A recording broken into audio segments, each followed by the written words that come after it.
제가 말씀과 함께 책자 17쪽에 있는 글을 읽어드리겠습니다. 7장은 고린도 교회가 편지로 바울 자신에게 질문했던 내용을 다룹니다.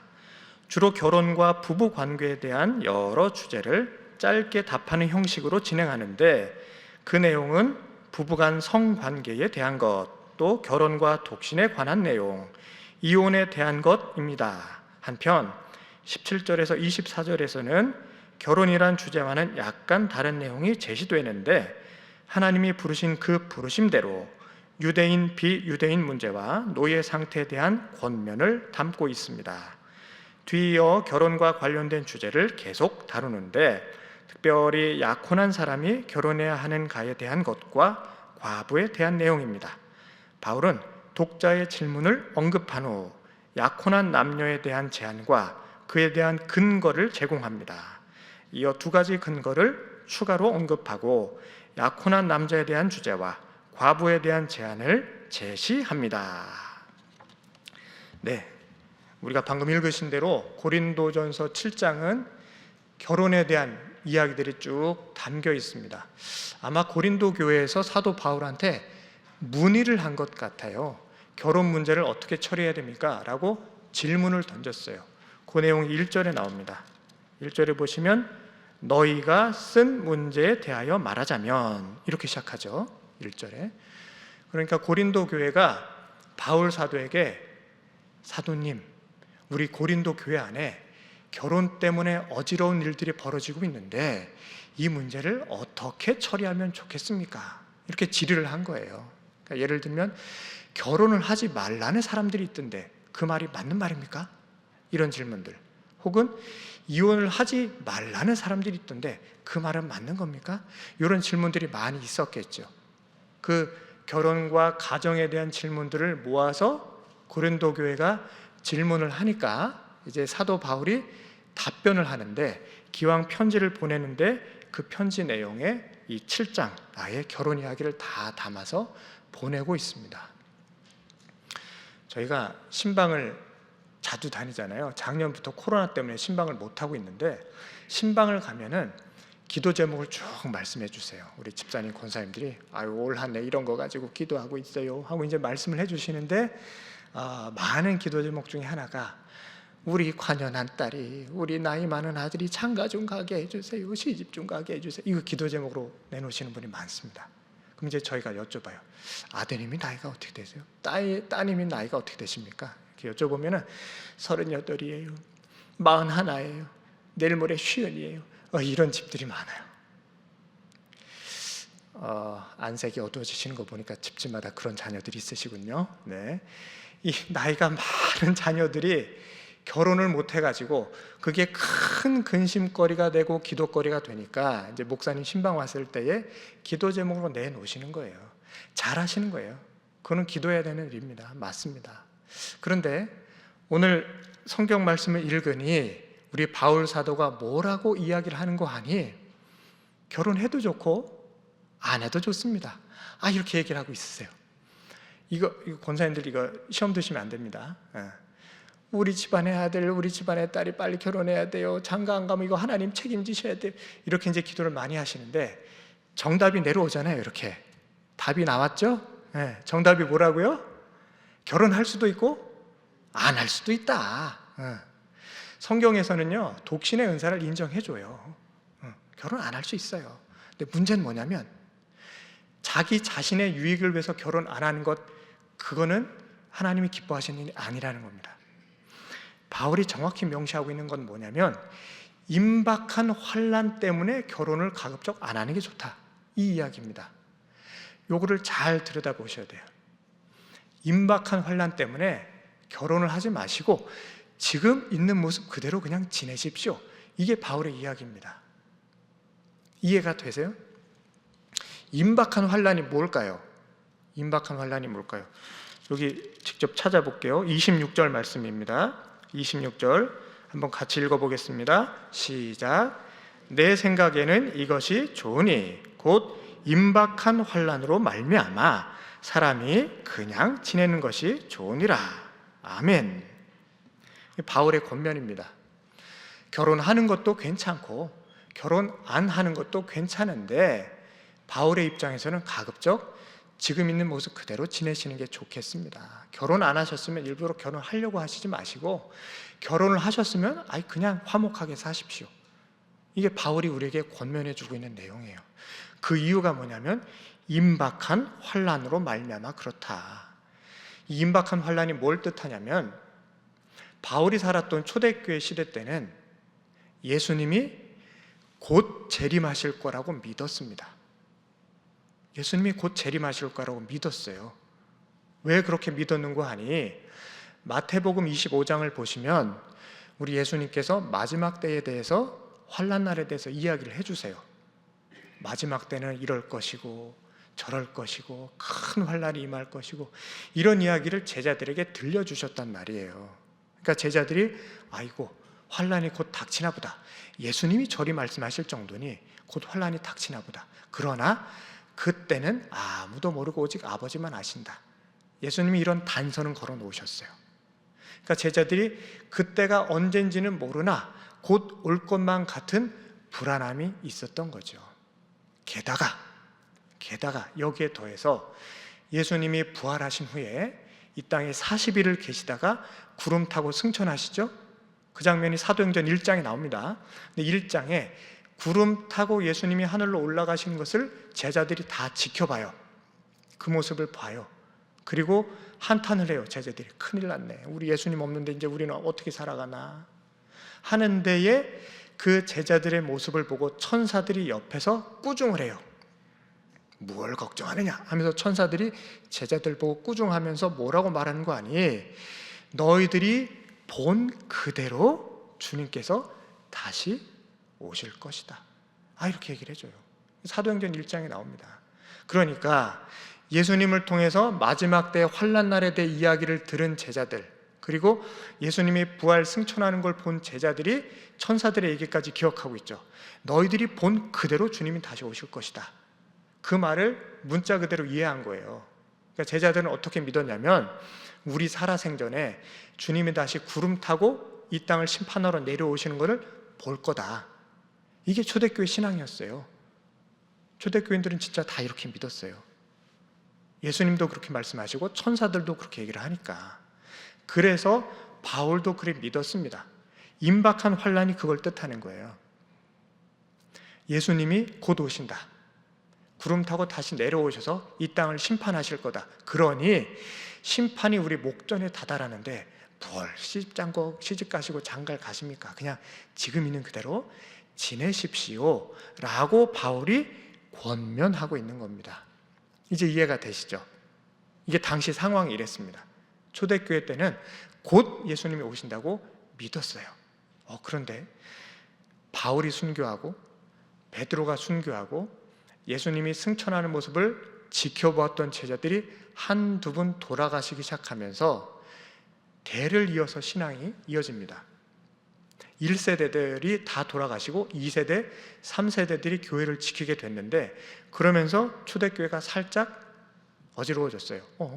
분명히 예수님이 금방 오신다고 했는데, 우리가 본 그대로 구름 타고 오신다고 했는데 왜 안 오시지? 이러면서 임박한 환난 사상이 지연된 환난 사상으로 바뀝니다. 이해가 되시죠? 이 초대교회 때만 하더라도 예수님이 곧 오십니다 라고 믿고 가르쳤는데 예수님이 안 오셨단 말이에요. 그러면서 한 세대, 두 세대, 세 세대가 지나가면서 그때는 아무도 모르고 아버지만 아신다고 했으니 아직 그때가 아닌가 보다 하면서 환난은, 심판은 지연됐다 라고 믿기 시작해서 지금까지 2000년이 흘러왔어요. 아직까지 예수님께서 구름 타고 이 땅으로 내려오시지 않으셨잖아요. 지금도 지연된 환난 사상이 계속 지속되고 있는 중입니다. 그리고 사도 요한이 반모섬에서 환상을 봐요. 그리고 마지막 때에서 기록을 남긴 것이 요한계시록이잖아요. 그때 일은 아무도 몰라요. 언젠지 몰라요. 구체적으로 어떻게 벌어질지 몰라요. 그러니까 아직은 환난이 임하지는 않았는데 언젠가 주님께서 다시 이 땅을 심판하기 위해 내려오실 것이다, 믿는 것이 우리 기독교인들입니다. 그 배경을 알고 이 7장을 읽으시면 왜 바울이 결혼하지 마시고 가급적 그냥 지내십시오 라고 말한 이유를 아시게 될 겁니다. 이제 이해가 되시죠? 그러니까 우리 자녀들이 시집장가 가게 해주세요 라고 기도하는 거 좋은 기도예요. 그렇게 기도하셔야죠. 서로 짝을 이루어서 합력하여 선을 이루면서 하나님의 일을 감당하는 게 좋죠. 혼자 지내는 거, 독처하는 거 좋지가 않습니다. 하나님도 아담이 혼자 독처하는 것을 보고 보기에 좋지 않다 이렇게 말씀하셨잖아요. 그러니까 바울의 이 말씀을 문자 그대로 이해하면 곤란합니다. 지금은 임박한 환란 시대가 아니고 지연된 환란 시대이기 때문에 이해가 되시죠? 그러니까 결혼과 가정의 문제에 대해서는 성경 말씀을 봤대 지연된 환란에서 우리가 다시 이해를 해야 된다. 그러니까 결혼하는 것이 좋다, 나쁘지 않다. 그러나 독신의 은사가 있다는 건 인정을 해야 된다. 혼자 살면서도 얼마든지 하나님께 영광 찬송 올려드릴 수 있다. 이걸 꼭 기억하시기 바랍니다. 이 고린도전서 7장에 의해서 지금도 천주교에서는 신부님들이 수녀님들이 결혼 안 하시잖아요. 이 말씀을 문자 그대로 이해해서 그래요. 그래서 신부님 사제들은 결혼 안 합니다. 평생 독신으로 살면서 딴 일에 신경 쓰지 않고 가사 돌보면서 자녀들 키우면서 그러면 마음이 분심되어서 내가 하나님께 온전히 예배드리지 못하기 때문에 결혼을 접고 내 인생 온전히 하나님께 바치겠습니다 라고 헌신한 사람들이 가톨릭 신부님들이에요. 근데 그것도 나쁘진 않으나 틀린 건 아니나 결혼하는 것도 좋다. 합력하여서 하나님의 일을 감당하는 것이 그게 더 바람직하다. 우리가 이 말씀을 그렇게 받으시면 되겠습니다. 우리가 오늘 아침에 두 가지로 기도를 했으면 좋겠습니다. 첫 번째 기도 제목은 이렇습니다. 하나님, 우리가 묻고 배우고 깨닫는 사람 되게 하여 주옵소서. 하나님 앞에 묻고 배우고 깨닫는 사람이 되게 하여 주옵소서. 왜 이렇게 기도하는 거 아니? 7장 1절 말씀을 보시면 너희가 쓴 문제에 대하여 말하자면 이렇게 시작하죠. 고린도 교회가 사도 바울한테 먼저 물어봤어요. 교회 안에 결혼 문제 때문에 어지러움이 생기니까 그걸 뭘 물어봐, 그런 것까지 그냥 우리가 알아서 해결해, 그 하던 대로 하면 되잖아, 민망해, 그런 거 묻지 마세요. 왜 사도 바울한테 묻고 그래? 교회가 이러지 않았어요. 그러지 않고 당당하게 사도 바울님, 우리 교회에 이런 문제가 있는데 특별히 결혼 문제 때문에 교인들의 의견이 갈립니다. 그러니 우리 바울 선생님께서 교통 정리를 좀 해주시면 좋겠습니다 라고 당당하게 물었어요. 그러니까 바울이 물음에 답을 해주잖아요. 이게 신앙인의 자세입니다. 기독교회는요, 덮어놓고 믿는 사람들 아니에요. 무조건 믿는 사람들 아니에요.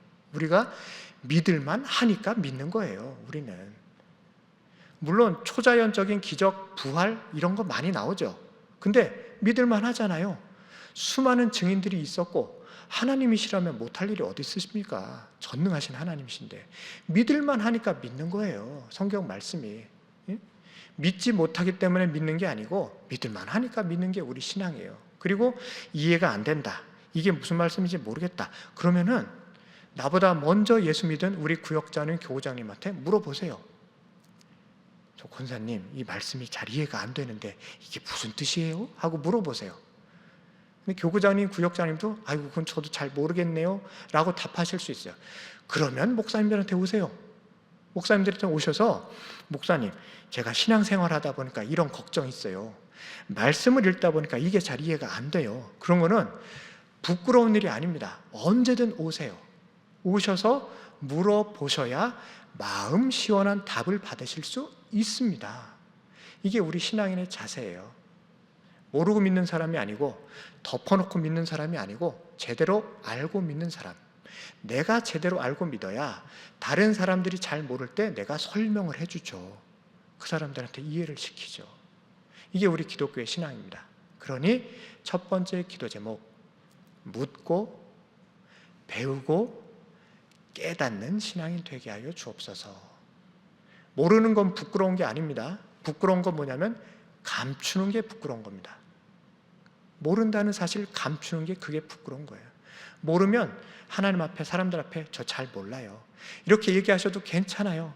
하나님이 그거 체크하지 않습니다. 오히려 지혜를 주셔서 깨우치게 하셔요. 우리 고린도 교인들처럼 모르는 것 있으시면 언제든 물으시고 하나님의 지혜를 받아 더 넓고 깊은 오묘한 신앙의 의미를 깨달아서 잘 설명할 줄 아는 신실한 그리스도인 되시기를 축원합니다.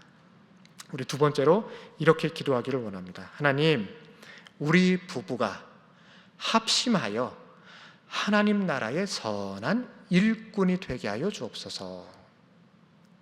우리 부부가 합심하여서 하나님 나라의 선한 일꾼이 되게 하여 주옵소서. 이렇게 기도하시기 바랍니다. 우리 34절 말씀 함께 읽겠습니다.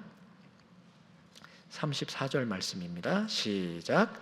마음이 갈라지며 시집가지 않은 자와 처녀는 주의 일을 염려하여 몸과 영을 다 거룩하게 하려 하되 시집간 자는 세상 일을 염려하여 어찌하여야 남편을 기쁘게 할까 하느니라. 아멘.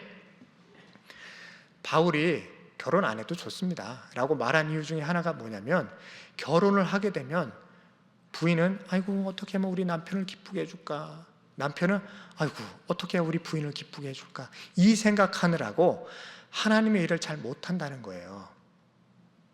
부인을 기쁘게 해줄 일, 남편을 기쁘게 해줄 일, 그거 궁리하느라고 정작 하나님의 일을 소홀히 할 수 있기 때문에 결혼 안 하셔도 괜찮습니다 라고 바울이 얘기하고 있습니다. 그런데 저도 장가 가서 지금 16년 차인데 결혼해보니 결혼했다고 해서 부인의 일만 신경 쓰고 자식들 일만 신경 쓰는 거 그렇지는 않잖아요. 결혼해도 얼마든지 하나님의 일을 잘 감당할 수 있습니다. 부부가 합심하여서 그게 가능해요. 제 생각엔 바울이 평생 총각으로 살아가지고 그거 잘 모르는 것 같아요.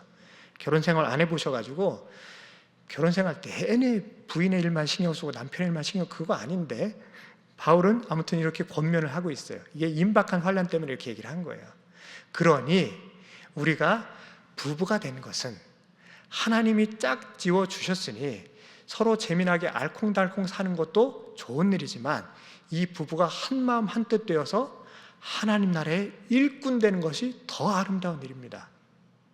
하나님이 짝 지어 주셨으니 우리 부부를 짝 지어 주신 하나님을 위하여 우리 부부가 합심하여 봉사합시다. 이렇게 기도하시는 게 더 멋진 일이잖아요. 그래서 부부가 함께 찬양대원으로 봉사하시면 돼요. 부부가 함께 개수팀에서 봉사하시면 돼요. 부부가 함께 교회학교 교사하시면 돼요. 멋있잖아요. 그런 봉사가 최고잖아요. 우리 교회도 그런 부부 많습니다. 저는 너무 멋져요. 그런 부부 보고 있으면 야, 진짜 하나님이 기뻐하시겠다. 주일만 되면 진짜 쉬셔도 되는 날인데 교회 나와서 아침부터 저녁까지 저렇게 헌신하시니 얼마나 멋집니까? 목사가 이렇게 기분이 좋은데 하나님 보시면 어떠시겠어요? 그러니까 부부는 또 우리 자녀들까지 합심해서 온 가족은 한마음 한뜻으로 하나님 나라 위에 선하게 봉사하는 것이 최고의 기쁨이고 우리 집안의 자랑이 되는 일입니다. 그러니 이 새벽에 그렇게 기도하시기 바랍니다. 하나님, 우리 부부가, 우리 온 가족이 합심하여서 하나님 나라의 선한 일꾼 되게 하여 주옵소서. 그리하여서 주님이 언제 오실지 모르지만 주님 오시는 그날에 우리 온 가족이 버선발로 뛰어나가서 주님을 맞이하여서 하나님 오시기를 기대하면서 우리 온 가족이 이렇게 봉사하고 충성되이 주님을 섬겼습니다.